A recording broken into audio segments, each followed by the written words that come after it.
So guys, for the first step, you want to head over to search and then type in services. Click on it. Now once you're on this, we're going to click on any service and then click on W on our keyboard. Then we're going to scroll down till we find Windows Update. Here it is. You want to double click on it and then make sure that the startup type is on automatic and that the service status is running. So click on start, which will make it running, and then click on OK. But if you got to this stage and the service was already running, then you want to click on restart the service. Now for the next step, you want to head over to search again and type in Task Manager. Click on it. Now once you're on this, we're going to click on Run New Task, and then you want to click on Browse.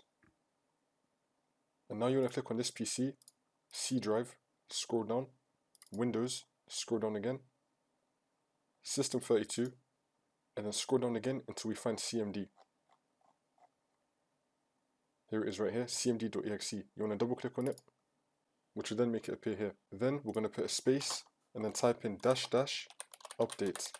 And then you're going to tick create this task with administrative privileges and then click on OK. Now once you're on here, we're going to type in GP update and click on enter. Now for the next step, you want to head over to search and then type in check for updates. Click on it. Now once you're on this, we're going to click on advanced options and then you want to tick receive updates of Microsoft products. Make sure that this is on. Now for the next step, you want to head over to search and type in File Explorer. Click on it. Now once you're on this, we're going to click on this PC, C drive, Windows, and you want to scroll down until we find software distribution, the folder.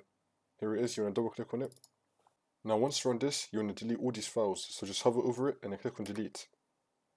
If you get this, click on use for all current items and then click on continue. And if you get this again, click on cancel.